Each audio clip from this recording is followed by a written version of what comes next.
Next हम लोग इसमें देखते हैं comparing basic strength of NH3 CSKNH2 and C6H5 NH2 by be concluded that. देखो सबसे पहले आपको दिया हुआ है बेसिक स्ट्रेंथ रिमेन्स अनअफेक्टेड। अब बेसिक स्ट्रेंथ अनअफेक्टेड तो नहीं रह सकती, ठीक है। जैसे जैसे इसमें हम अल्काइल ग्रुप का बढ़ाते जाते हैं वैसे वैसे इसका बेस स्ट्रेंथ बढ़ता जाता है, ठीक है। तो बेस स्ट्रेंथ किस पे डिपेंड करती है? जो इलेक्ट्रॉन डोनेटिंग ग्रुप है उस पर डिपेंड करती है। Base strength is directly proportional two electron donating group. जितने ज्यादा इलेक्ट्रॉन डोनेटिंग ग्रुप होंगे उतना ज्यादा बेस स्ट्रेंथ होगा, पहला पॉइंट। दूसरा पॉइंट हम लोग इस तरीके से देखते हैं कि जो बेसिक स्ट्रेंथ है उसको कौन बढ़ाता है? जहां लोकलाइज लॉन पेयर प्रेजेंट होते हैं, मतलब ऐसे लॉन पेयर जहां पे रेजोनेंस नहीं होता है, ठीक है। अब बच्चे इसमें भी कंफ्यूज रहते हैं, जो स्टूडेंट्स हैं इसमें भी कंफ्यूज रहते हैं कि लोकलाइज लॉन पेयर क्या होता है और डीलोकलाइज लॉन पेयर क्या होता है। तो लोकलाइज लॉन पेयर ऐसे लॉन पेयर्स कहलाते हैं जो रेजोनेंस में पार्टिसिपेट नहीं कर रहे होते हैं, उनको हम लोग बोलते हैं लोकलाइज लॉन पेयर।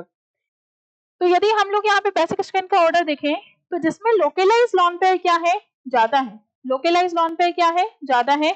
उसका जो बेस स्ट्रेंथ है, ठीक है, localise lone pair is directly proportional to base strength.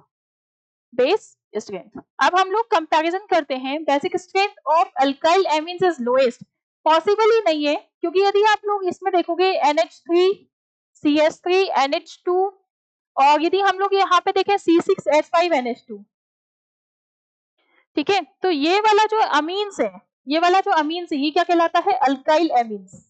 Alkyl amines, ठीक है। और यहाँ इस CSK की वजह से क्या लग रहा है? प्लस आई ग्रुप लग रहा है, ठीक है। कौन सा इफेक्ट लगेगा? प्लस आई। यदि हम लोग इसमें देखें तो जो नाइट्रोजन के ऊपर प्रेजेंट लोन पेयर है वो भी क्या है? लोकलाइज लोन पेयर है। लोकलाइज लोन पेयर है। तो ये एमीन्स का जो बेसिक स्ट्रेंथ है वो तो लोएस्ट हो नहीं सकता, वो तो क्या होगा? यहाँ पे हाईएस्ट होगा। तो इसका मतलब हमारा ए और बी ऑप्शन तो बिल्कुल ही रॉन्ग है। सी ऑप्शन एक बार चेक कर लेते हैं कि base strength of aryl amines is lowest. तो यस, ये पॉसिबल हो सकता है, क्योंकि यहाँ यदि हम लोग इसकी बात करें तो C6H5 का जो स्ट्रक्चर होता है वो इस तरह से फिनाइल रिंग के ऊपर हम लोग क्या लगाते हैं? NH2 और सॉरी नाइट्रोजन के ऊपर क्या प्रेजेंट होता है? Lone pair. तो ये लॉन पेयर इस बेंजीन रिंग के साथ क्या कर सकता है? रेजोनेंस कर सकता है। इसका मतलब ये जो लॉन पेयर है ये क्या होता है? डीलोकलाइज्ड होता है। कौन सा लॉन पेयर होगा? डीलोकलाइज्ड लॉन पेयर होगा। और इस डीलोकलाइज्ड लॉन पेयर की वजह से जो बेसिक स्ट्रेंथ है वो बिल्कुल ही क्या हो जाती है? कम हो जाती है। इसलिए हमारा जो करेक्ट आंसर है वो आना चाहिए C. Base strength of NH3 is highest, ये भी रॉन्ग ऑप्शन है, क्योंकि यहाँ पे NH3 से ज्यादा किसकी है?